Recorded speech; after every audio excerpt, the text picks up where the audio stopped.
যখন আমরা ধ্যানে বসি, ভগবানের নাম করার চেষ্টা করি, তখন দেখবেন কিছু চিন্তা আপনাকে ডিস্টার্ব করতে চলে আসে। এই চিন্তাগুলি কারা জানেন মা? এইসব চিন্তা হলো আপনাদের ষড়রিপু। ষড়রিপুগুলো কি কি? কাম, ক্রোধ, লোভ, মোহ, মদ, মাৎসর্য।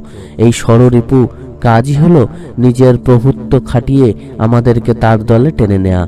আপনি যখন কোনো ভালো কাজ করতে যাবেন, দেখবেন সমাজের কিছু লোক কিন্তু বাধা দেওয়ার জন্য চেষ্টা করে।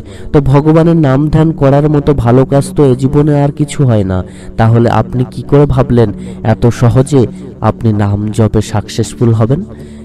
কেউ আপনাকে বাধা দেবে না, সেটা হতে পারে? তো এই চিন্তাগুলি যখন আপনার ধ্যানের মধ্যে আসবে, তখন আপনি কি করবেন, কিভাবে এটি দূর করবেন? শ্রী ঠাকুর বললেন, নাম জপ করতে গেলে আগে লাগে ভক্তি।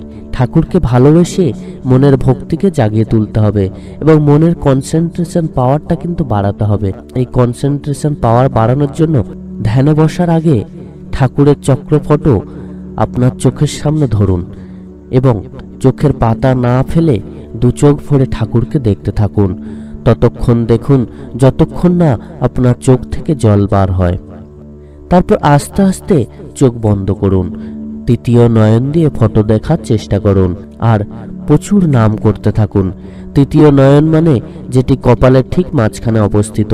এই তৃতীয় নয়ন দিয়ে যখন আপনি ঠাকুরকে দেখা শুরু করবেন, তখনই এই চিন্তা ছবি হয়ে আপনার মানসপটে ভেসে উঠবে।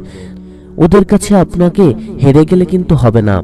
আপনার সাথে যখন এরকম হবে, সে যতই খারাপ চিন্তা হোক না কেন, আপনি যদি মনে মনে ভাবেন যে এটাই আমার ভগবান, তাহলে দেখবেন সেকেন্ডের মধ্যে সেই চিন্তা আপনার মানসপট থেকে গায়েব হয়ে যাবে।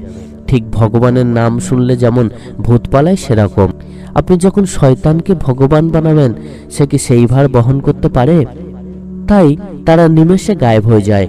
আমরা যদি মন প্রাণ উজাড় করে নাম করতে পারি, তাহলে দেখবেন একসময় এইসব চিন্তা আর কখনোই আসতে পারবে না।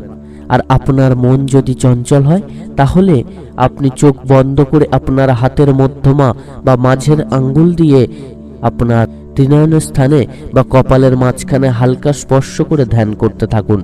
দেখবেন আপনার ধ্যান সাকসেসফুল হবেই হবে। আর এইসব চিন্তাগুলি কখনোই আপনার মানসপটে ভেসে উঠবে না। নাম করতে থাকুন, প্রচুর পরিমাণে নাম করতে থাকুন।